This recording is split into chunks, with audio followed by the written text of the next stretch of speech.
Je doute trop, je dois le quitter. C'est la phrase que je me suis dit il n'y a pas si longtemps. Aujourd'hui, j'aimerais te parler d'un sujet qui nous concerne toutes à un moment donné dans nos relations. Ici, je parle dans le cas des relations avec des hommes sains qui ont des comportements, entre guillemets, exemplaires. Je parle pas de ceux qui nous font douter de notre propre existence. Avant de commencer, je suis Charlotte, kinésiologue certifiée et coach en relations amoureuses. J'accompagne les femmes à arrêter de perdre leur temps, leur énergie et leur argent avec des hommes qui ne voient même pas leur valeur. Ensemble, on reprogramme ton inconscient et ta façon d'aimer pour que tu vives la relation que tu mérites, apaisée et en sécurité. C'est un épisode qui est un peu différent de d'habitude parce que là, j'avais vraiment envie de te partager mon expérience car je sais que elle arrivera aux bonnes oreilles. Donc du coup, dans un premier temps, j'aimerais te contextualiser un petit peu tout ça. Je suis dans une relation depuis plusieurs mois et vraiment, je n'ai absolument rien à lui reprocher. Il a vraiment un comportement euh, exemplaire là-dessus, je ne peux rien dire. Et malgré tout, on s'est disputé pour une chose complètement futile avec le recul. Enfin là, je pourrais même pas te dire pourquoi exactement, mais bref. Ce qui s'est passé, suite à cette dispute, c'est que j'ai senti vraiment mon système nerveux complètement s'emballer. Et suite à ça, c'est comme si je m'étais sentie vidée, anesthésiée. Et ça, c'est un sentiment que j'ai souvent connu par le passé, dans mes relations amoureuses, dans mes relations familiales, avec des amis, etc. Et en fait, c'est comme si mon système nerveux était passé en mode figement, ce qu'on va appeler le freeze. Et ça donne la sensation d'être lourde, comme un peu une poupée sans vie. Et depuis ce moment, depuis ce freeze, c'est comme, en fait, des doutes qui ont émergé qui n'étaient pas présents jusque-là. Et ce qu'il faut savoir, c'est que vraiment cette sensation, je l'ai déjà connue par le passé. Par exemple, quand j'avais des émotions beaucoup trop fortes. Euh, et vraiment, je n'aime pas cette sensation. C'est comme si toutes mes émotions, en fait, s'envolaient. Comme si euh, vraiment j'étais anesthésiée, vidée. C'est vraiment le terme qui convient. Et moi, je suis quelqu'un de base qui est de nature anxieuse, qui réfléchit toujours beaucoup, qui cherche à comprendre en fait tout ce que je vais ressentir, à tout analyser. Et clairement, des fois, c'est un cercle vicieux et ça me monte la tête.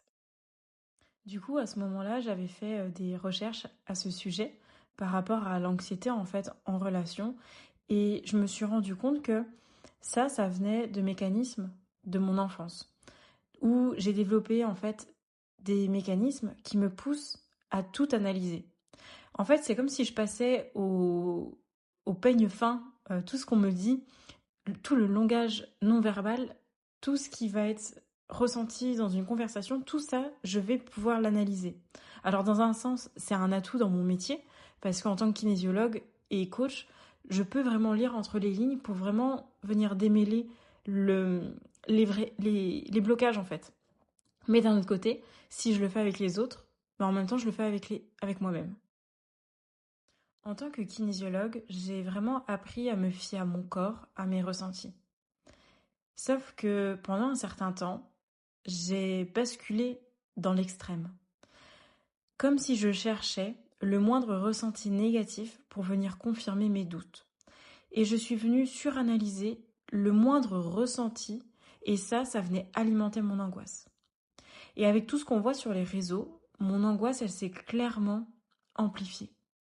Parce que sur les réseaux, en fait, on te fait croire qu'avec la bonne personne, tout est calme, tout est rose, tout est fluide, tout est simple, il n'y a pas de dispute, etc., etc. Sauf que la vérité, c'est que dans certaines relations, tes blessures viennent s'activer. Et pourtant, c'est quelque chose de sain. Alors que d'autres relations n'activent rien. Et c'est des relations qui peuvent te paraître tièdes, un peu platoniques.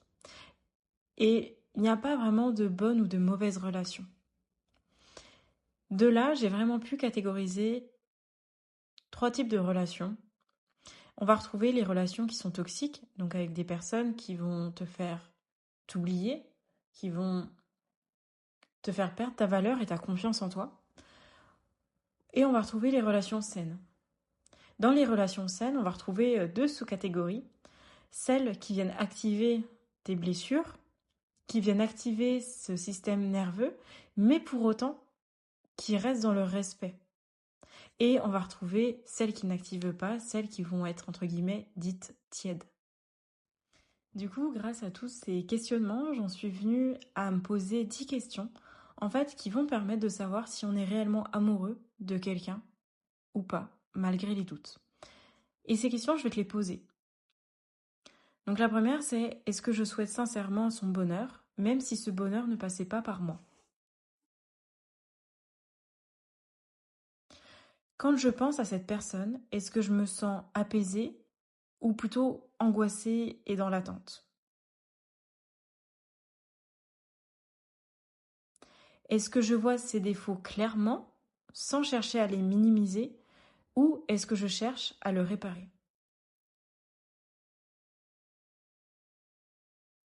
Est-ce que je me sens plus moi-même avec cette personne, ou est-ce que je suis en train de me suradapter pour être aimée?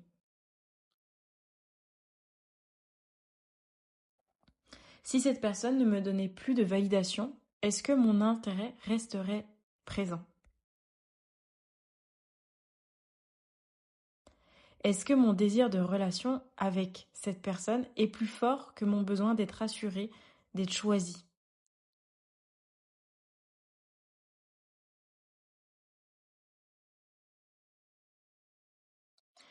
Quand cette personne s'éloigne, est-ce que je ressens du calme, malgré peut-être une tristesse, ou plutôt une peur de l'abandon ou une obsession?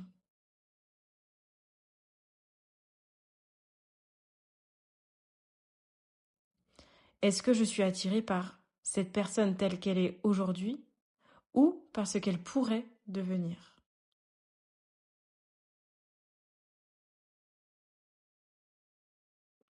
Est-ce que je suis prêt à construire dans la durée, même sans intensité constante ou montagne russe émotionnelle?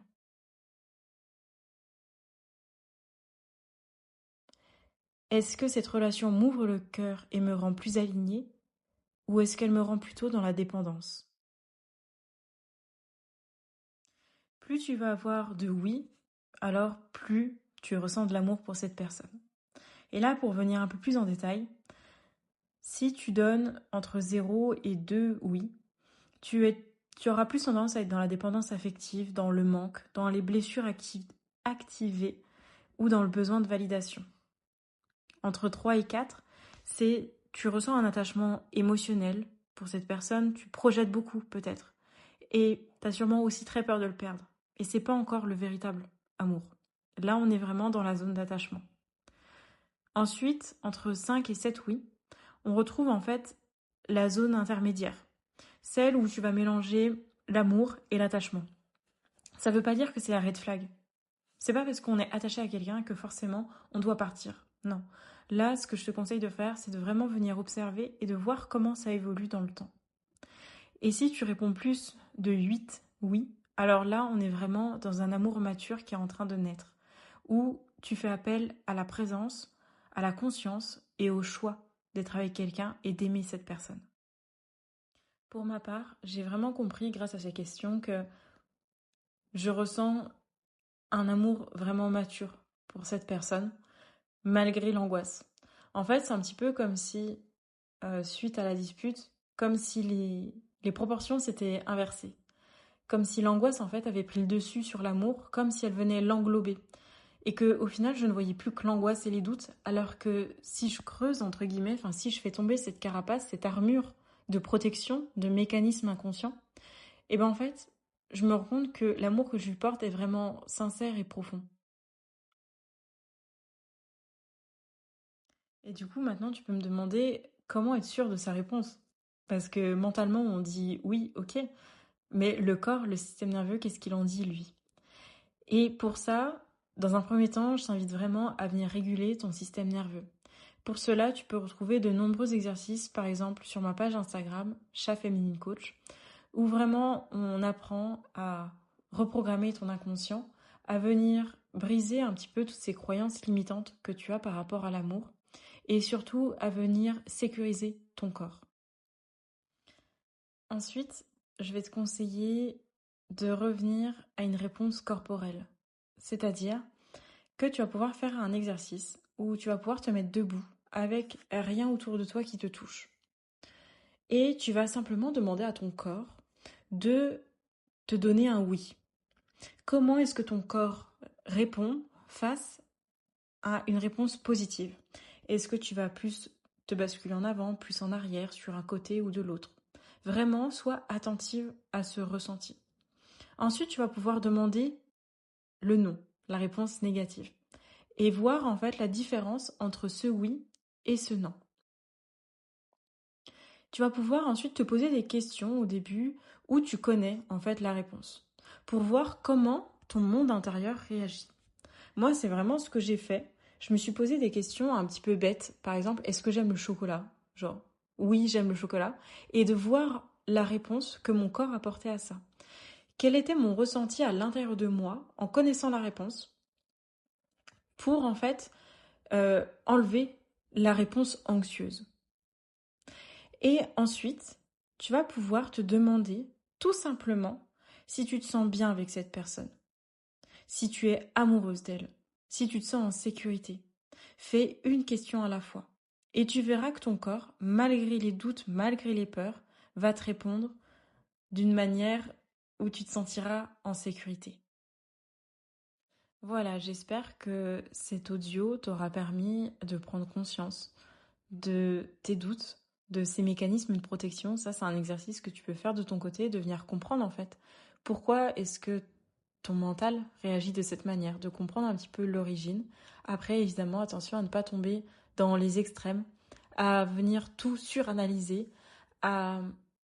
et surtout en fait à ne pas fuir une relation où tu te sens bien, mais parce que on dit que on ne doit pas se disputer, parce que on ne doit pas être aussi anxieuse, etc. Partir. Et ça, ce serait dommage parce que tu pourrais passer à côté d'une belle relation. Encore une fois, je parle ici des relations qui vont être saines, pas celles qui vont te détruire le moral, qui vont te faire perdre confiance en toi, etc. Parce que, pour ma part, la relation dans laquelle je suis me donne chaque jour un peu plus confiance en moi, parce que je sais que je suis avec quelqu'un qui est présent pour moi. C'est pas quelqu'un qui me lâchera demain. Enfin, j'espère. Mais je suis pas dans cette peur permanente en fait de perdre l'autre. Et ça, c'est vraiment important de le comprendre. C'est que quand ta bascule, enfin, quand l'équilibre entre l'amour et la peur est beaucoup trop grand, alors tu peux te perdre dans une relation. Si tu aimes quelqu'un profondément, mais que tu l'aimes autant que tu as peur de la perdre, alors tu auras tendance peut-être à venir t'effacer, à venir t'oublier, à te suradapter pour cette personne.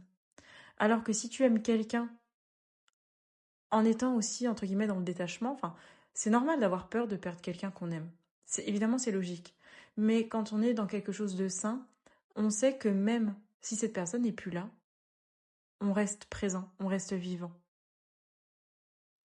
Si jamais tu as des questions par rapport à ce que je viens de dire, n'hésite pas à laisser un commentaire ou alors tu peux prendre directement un petit entre guillemets diagnostic relationnel pour venir comprendre en fait justement tes mécanismes de protection et voir en fait quel plan d'action on peut mettre en place gratuitement. Sur ce, je te souhaite une belle journée et une belle semaine.